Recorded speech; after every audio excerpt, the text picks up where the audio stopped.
नमस्कार दोस्तों। 11 दिसंबर 2023 के करंट अफेयर के जितने भी मोस्ट इम्पोर्टेंट क्वेश्चन हैं सभी को इस वीडियो में रिवाइज करेंगे। पहला क्वेश्चन है, हाल ही में यूएसए के विदेश मंत्रालय ने किसे अंतर्राष्ट्रीय भ्रष्टाचार रोधी चैंपियन पुरस्कार से सम्मानित किया है? आंसर है निखिल डे को। अंतर्राष्ट्रीय भ्रष्टाचार रोधी चैंपियनशिप पुरस्कार कुल 11 लोगों को दिया गया है, जिनमें से एक भारतीय नागरिक हैं निखिल डे। यह मजदूर किसान शक्ति संगठन के सह संस्थापक हैं। मजदूर किसान शक्ति संगठन की स्थापना 1990 में की गई थी। इम्पोर्टेंट करंट्स, एशिया युवा एथलेटिक्स ये शीतल देवी को मिला है। Time person of the year का अवार्ड ये टेलर स्विफ्ट को मिला है। एथलेटिक ऑफ द ईयर का अवार्ड ये लियोन मेसी को मिला है। भारत का सबसे बड़ा बहुपक्षीय तरंग शक्ति अभ्यास का आयोजन राजस्थान में किया गया है। यूके इंडिया अवार्ड में global icon of the year पुरस्कार ये मैरी कॉम को मिला है। एशिया कबड्डी चैंपियनशिप 2023 की विजेता टीम कौन है? भारत। $3 ट्रिलियन का बाजार पूंजीकरण हासिल करने वाली दुनिया की सबसे मूल्यवान कंपनी कौन बनी है? Apple company. दुबई में आयोजित भारत की पहली महिला कबड्डी लीग की विजेता टीम कौन है? उमा कोलकाता। नेक्स्ट क्वेश्चन, हाल ही में भारत सरकार ने कहाँ ग्रीन राइजिंग पहल प्रारंभ की है? आंसर है यूएई में। यह पहल यूथ की भागीदारी को हरित पहल में बढ़ाने के लिए शुरू की गई है। भारत और यूनिसेफ ने मिलकर इसे शुरू किया है। इम्पोर्टेंट करंट्स, भारत की पहली पुलिस ड्रोन यूनिट ये चेन्नई में लॉन्च हुई है। सीबीआई के विशेष निदेशक पद पर कौन नियुक्त हुए हैं? प्रवीण सूद। अभी हाल ही में मिचोंग चक्रवात आया है, जिसका उदय जो है ये बंगाल की खाड़ी में हुआ है। इसका नामकरण किसने किया है? मेहमात ने। चिक्कल कालो महोत्सव कहाँ पर मनाया जाता है? गोवा में। वैश्विक शांति सूचकांक में भारत की रैंक है 126। शांति में भी 126 है और हैप्पीनेस में भी 26 है। नेक्स्ट क्वेश्चन, हाल ही में मौद्रिक नीति समिति ने रेपो रेट दर जो है वो कितनी निर्धारित की है? आंसर है 6%। मौद्रिक नीति समिति की स्थापना 2016 में हुई थी। इसमें कुल सदस्य 6 होते हैं और 3 तो आरबीआई के होते हैं और 3 भारत सरकार के द्वारा लगाए गए होते हैं। मौद्रिक नीति समिति के अध्यक्ष होते हैं वो आरबीआई के गवर्नर होते हैं। इसकी स्थापना उर्जित पटेल कमेटी की सिफारिश पर होती है। यह साल में 6 बार अपनी समीक्षा की रिपोर्ट जारी करता है, यानी कि हर 2 महीने में रेपो रेट दर जारी करता है। इम्पोर्टेंट करंट्स, पहला घरेलू स्तर का निर्मित परमाणु रिएक्टर का वाणिज्य परिचालन कहाँ किया गया है? गुजरात में। नीरज चोपड़ा ने लुसाने में कौन सा पदक जीता था? Gold medal. 23वें शंघाई शिखर सम्मेलन में भारत ने किसे अतिथि देश के रूप में बुलाया था? तुर्कमेनिस्तान को। और जो शंघाई का शिखर सम्मेलन था उसका नया सदस्य कौन बना है अभी? ईरान। ग्लोबल शतरंज लीग के पहले संस्करण का आयोजन कहाँ पे किया गया है? दुबई में। खाद्य और कृषि संगठन का महानिदेशक कौन बना है? Q Dong. नेक्स्ट क्वेश्चन है, हाल ही में जूनियर विश्व मुक्केबाजी चैंपियनशिप 2023 कहाँ आयोजित हुई है? आंसर है आर्मेनिया में। आर्मेनिया में आयोजित जूनियर विश्व मुक्केबाजी चैंपियनशिप 2023 में भारत ने 3 गोल्ड 9 सिल्वर और 5 ब्रॉन्ज मेडल जीते हैं।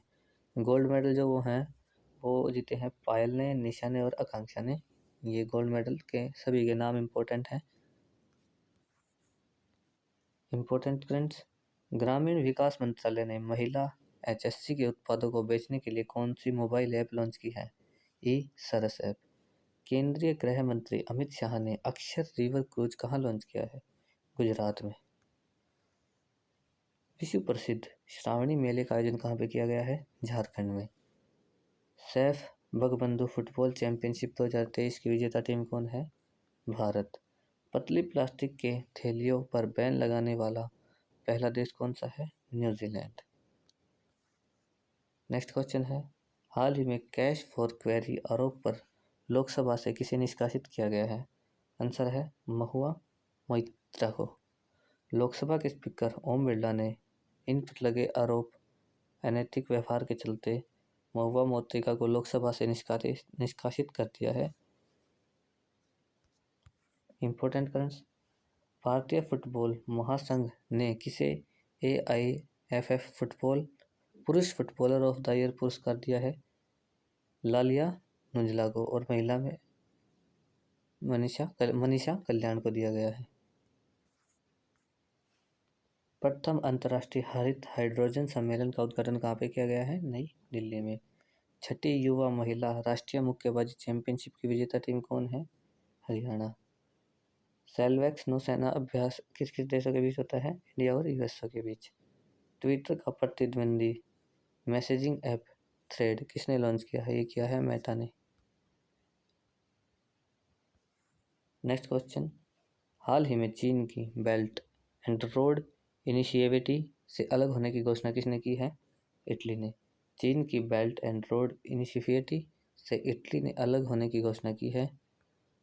इससे बेल्ट एंड रोड इनिशिएटिव का उद्देश्य क्या है? चीन के माल की पहुंच यूरोप तथा अफ्रीका तक करना। अब फिलीपींस और इटली ये दोनों इससे बाहर हो गए हैं। Important currents. विश्व निवेश रिपोर्ट 2023 किसने जारी किया है? UNCTAD ने। इकामारा परियोजना की शुरुआत कहाँ की गई है? ओडिशा में लिंगराज मंदिर के जीर्णोद्धार के लिए शुरू की गई है। G20 का जो 24 में अध्यक्ष होगा वो कौन होगा? ब्राज़ील देश। और अभी 23 में कौन था? 23 में था Bharat. FIH hockey pro league का खिताब किस देश की टीम ने जीता है? नीदरलैंड। EPR पाने वाला देश का पहला नगरीय निकाय कौन है? Indore. Next question. Kalaburagi open tennis 2023 का पुरुष एकल वर्ग खिताब विजेता कौन है? आंसर है राजकुमार रामनाथन। कालाबुरागी ओपन टेनिस 2023 का पुरुष एकल वर्ग का आयोजन कर्नाटक में किया गया था। इसके विजेता हैं राजकुमार रामनाथन जो कि भारत के हैं, और उपविजेता हैं डेविड पिचलर जो कि ऑस्ट्रिया देश के हैं। ऑस्ट्रिया जो देश है उसकी राजधानी है वियना। Important currents. भारत का पहला वैदिक थीम पार्क वेद वन का उद्घाटन कहाँ पे हुआ है? उत्तर प्रदेश नोएडा में। आदिवासी समुदाय के वन अधिकारों को बढ़ावा देने के लिए मो जंगल जामी योजना उड़ीसा में स्टार्ट की गई है। एक है मो जंगल जामी योजना और दूसरी है मो घर योजना, दोनों उड़ीसा की है। महिला सम्मान बचत प्रमाण पत्र योजना प्रारंभ करने वाला बैंक कौन सा है? Bank of India. गुणवत्तापूर्ण शिक्षा के लिए प्रोजेक्ट रेल की शुरुआत किसने की है? झारखंड ने। रूसी दिग्गज ऑयल कंपनी रोसनेफ्ट के निदेशक मंडल में शामिल होने वाले पहले भारतीय कौन हैं? GK सतीश। Next question. हाल ही में अंतर्राष्ट्रीय नागरिक उड्डयन दिवस 2023 कब बनाया गया है? 7 दिसंबर को। अंतर्राष्ट्रीय नागरिक उड्डयन दिवस 2023 7 दिसंबर को बनाया गया है। इसकी थीम है विमानन विकास के लिए नवाचार को बढ़ावा देना। 7 दिसंबर को सशस्त्र सेना झंडा दिवस भी मनाया जाता है। क्यों? क्योंकि जो सैनिक शहीद हुए थे उनकी याद में मनाया जाता है, और इस दिन उनके परिवारों वालों के लिए धन चंदे के रूप में इकट्ठा किया जाता है। Important currents. विश्व मृदा दिवस अभी हाल ही में 5 दिसंबर को बनाया गया है। भारत के साथ चुनावी सहयोग के लिए किस देश ने समझौता किया है? आंसर है पनामा। 6th अर्बन 20 महापौर शिखर सम्मेलन का आयोजन कहाँ पे हुआ है? अहमदाबाद में। किस देश ने उबिनास ज्वालामुखी विस्फोट के कारण आपातकाल घोषित किया है? पेरू देश ने।